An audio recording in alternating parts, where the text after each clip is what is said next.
5 సంవత్సరాలు మీరేం చేస్తున్నారు? చెల్లి మీద నిజంగా ప్రేమ ఉంటే మరేం చేస్తున్నారు? ఇప్పుడు జగన్మోహన్ రెడ్డి గారు మీడియా ముందుకు వచ్చి మా చెల్లి మీద పోస్టులు పెట్టారు, మా చెల్లి మీద పోస్టులు పెట్టారని కదా.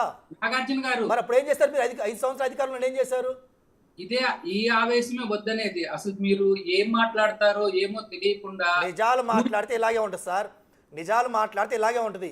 5 సంవత్సరాల అధికారంలో ఉన్నప్పుడు ఎందుకు మీరు ఒక్క కేసు కూడా చేయలేకపోయారు? చెప్పేది విను. ఊరికే ఎందుకు మాట్లాడతావు? చెప్పండి. కేసు ఎక్కడ పెట్టారు? ఎందుకు పెట్టలేదు అని అడుగుతున్నాం సార్. ఎందుకు పెట్టలేదు అని అడుగుతున్నాం. దానికి ఆన్సర్ చేయండి. కేసు ఎక్కడ పెట్టింది షర్మిల 2019లో? మీరు ఎందుకు ఫైల్ చేయలేకపోయారు ఎఫ్ఐఆర్ అని అడుగుతున్నాం మిమ్మల్ని క్వశ్చన్. మాట్లాడేదానికి అర్థం ఇప్పుడు కూడా మేము పెట్టలేదు సార్ కేసు. శ్రీధర్ గారు ఒక్క నిమిషం. మీరు అధికారంలో ఉన్నప్పుడు షర్మిలపై అవాకులు చవాకులు పేలితే అధికారంలో ఉన్నప్పుడు ఎక్కడ పెట్టింది కేసు? మీరు ఎందుకు పెట్టలేకపోయారు? గవర్నమెంట్ మీదే కదా. నిజంగా మీ షర్మిలమ్మ మీద జగన్మోహన్ రెడ్డి గారు అంత ఇవన్నీ కాదండి. షర్మిల గారు అవన్నీ ప్రస్తావించట్లేదు. 2019 తర్వాత ఏదైతే ఇష్యూ జరిగిందో అవి అంటున్నారు. కానీ ఈవిడ ఎప్పుడో పాతగా మర్చిపోయిన విషయాలను ఇప్పుడు మళ్ళీ మీరు తిరగతోడుతున్నారు. ఇప్పుడు జగన్మోహన్ రెడ్డి గారికి మీరే మాట్లాడుకునే పని అయితే మీరే మాట్లాడుకోండి. ఇష్యూ క్లారిటీ లేకుండా పక్కన కూర్చొని ముగ్గురు కలిసి బుర్ర చదువుతా ఉంటే యువతలో ఉన్న పిచ్చోళ్ళే ఏంటి సమాధానం చెప్పడానికి? కనీసం ఇదే ఓపిక లేదా? ఒక్క నిమిషం ఉండండి శ్రీధర్ గారు. రాజకీయాలు అడిగినప్పుడు నేను మీకు ఆన్సర్ చేయాలి. చెప్పండి. ఎప్పుడు కంప్లైంట్ చేసింది? ఆమె ఎప్పుడు కంప్లైంట్ చేసింది? ఎక్కడ కంప్లైంట్ చేసింది? 2019లో హైదరాబాద్ లో కంప్లైంట్ చేసింది. ఆంధ్రాలో కంప్లైంట్ తీసుకోలేదు. ఆ రోజు ఎవరున్నారు? తెలుగుదేశం గవర్నమెంట్ ఉంది. 2019 జనవరి ఫిబ్రవరిలో అది హైదరాబాద్ లో కంప్లైంట్ చేస్తే తీసుకున్నారు. అక్కడ తీసుకొని ఇన్వెస్టిగేషన్ చేస్తే బాలకృష్ణ ఇంటి గారి బాలకృష్ణ సంబంధించిన బిల్డింగ్ నుంచి ఆరిజినేట్ అయినాయి అని చెప్పి అక్కడ డీటెయిల్స్ వచ్చినాయి. ఆ కేసు ముందుకెళ్ళలేదు. తర్వాత 2024 జనవరి ఎండింగ్ లో ఆవిడ కంప్లైంట్ ఇచ్చింది ఇక్కడ కడపలో. దాని మీద ఎవరైతే చేశారో ఉదయ్ భూషణ్ అనే అతను 18 అకౌంట్ లో ఎన్నో వాడుతున్నాడు అని చెప్పి పోలీసులు తీసుకొచ్చి అరెస్ట్ చేశారు. అనూష గారు మీ అబ్జెక్షన్ ఏంటి? అబ్జెక్షన్ ఏం లేదండి. వీళ్ళు ఎందుకు సుమోటో కేసులు కట్టలే? మా మీద కట్టారు కదా సుమోటోగా కేసులు. మేము ఏమి అనకపోయినా కేవలం క్వశ్చన్ చేసినందుకు ఆ పైన సుమోటోగా కేసులు కట్టినప్పుడు సొంత చెల్లికి తల్లికి అన్యాయం జరుగుతుంది, లేకపోతే సొంత చెల్లి పైన తల్లి పైన మాటలు ఎవరో ఇప్పుడు వీళ్ళు ఏదైతే ఆరోపణలు చేస్తున్నారో అనుకున్నప్పుడు సుమోటోగా ఎందుకు కేసులు కట్టలేదట? స్వయంగా అవినాష్ రెడ్డి కేసుని ఏదైతే మాకు అప్పచెప్పండి, స్టేట్ పోలీస్ కి అప్పచెప్పండి అని ఏకంగా సిబిఐకి అక్కర్లేదు అని చెప్పేసి అడిగిన వాళ్ళు, మరి చెల్లి పైన క్యారెక్టర్ అసాసినేషన్ జరిగినప్పుడు చెల్లికి ఎందుకు అండగా ఉండలేదు అని అడుగుతున్నాం. ఎందుకు సుమోటోగా స్వీకరించి సొంత చెల్లి అన్నమాట వింటే చేస్తారమ్మా. చెల్లి అన్నమాట వినకుండా ఎవరి మాట ఎప్పుడేం లేదు. మీరు 2019లో గవర్నమెంట్ ఫామ్ అయిన తర్వాత 2019లో గవర్నమెంట్ ఫామ్ అయిన తర్వాత అసలు వాళ్ళిద్దరి మధ్య గొడవలు ఏమి ఉన్నాయా? సరే, అది 2 సంవత్సరాలు 3 సంవత్సరాలు గొడవలు అయినాయి అనుకోండి. మరి బిట్న పీరియడ్ మీరు ఏం చేశారు? మీరు కానీ మీ ముఖ్యమంత్రి కానీ మీ మంత్రివర్గం కానీ ఏం చేశారు?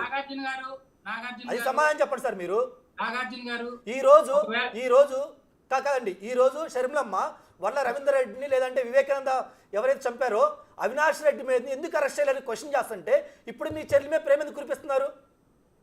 ఎందుకు కురిపిస్తున్నారు అని చెప్పండి. ఇప్పటికీ మీ అధ్యక్షుడు ప్రెస్ మీట్ పెట్టి వల్ల రవీందర్ రెడ్డి తప్పు చేయలేదు అని చెప్పగలడా? కొంచెం జ్ఞానం ఉండే వాళ్ళు ఎవరైనా ఉండి మాట్లాడితే డిబేట్ కంటిన్యూ అవుతుందండి. శ్రీధర్ గారు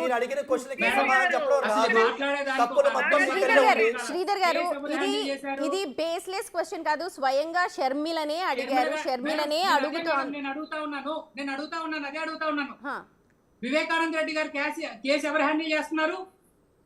ఇప్పుడు మీ గవర్నమెంట్ సిబిఐ అండి. సిబిఐ అరెస్ట్ చేయాల్సినప్పుడు ఎవరిని అడగాలి? మీరు ఎందుకు సిబిఐ అరెస్ట్ చేయడానికి వస్తే వివేకానంద రెడ్డిని పోలీసులు అది ఎందుకు ఇచ్చేసారు? మీరు పోలీసులు పెట్టి అరెస్ట్ చేయకుండా ఎందుకు చేశారు? ఎవరు? మీరు ఎంపీ ఎవరు చేశారు? మీరే. నిజమే కదా, మీ పోలీసులు. కానీ మీ డీజీపీ లా అండ్ ఆర్డర్, మీ పోలీస్ డిపార్ట్మెంట్ అప్పుడు department law and order issue వస్తే మీరు అరెస్ట్ చేయొద్దని చెప్పి మీరు చెప్పారా చెప్పలేదా?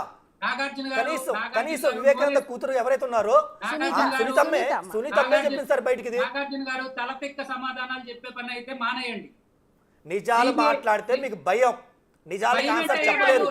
ఇప్పుడు దాకా క్వశ్చన్ మొన్న దాకా మీ మీద క్వశ్చన్ చేస్తుంటే కేసులు పెట్టారు. ఇప్పుడు పెట్టలేకపోతున్నారు చెప్పి మీరు ఇదవుతున్నారు అంతే. ఇట్లాగే మాట్లాడితే ఆ 1% ఓట్లు కూడా రావు. పర్లేదు సార్. ఇప్పుడు సరే 1% 2% రేపు నెక్స్ట్ ఎలక్షన్ చేసింది. మీకు మాకు డిఫరెన్స్ 11 ఎమ్మెల్యేలు మాత్రమే. మీకు మాకు డిఫరెన్స్ 11 ఎమ్మెల్యేలు మాత్రమే, అది గుర్తుపెట్టుకోండి. మీకు మాకు డిఫరెన్స్ 11 ఎమ్మెల్యేలు మాత్రమే, అది గుర్తుపెట్టుకోండి.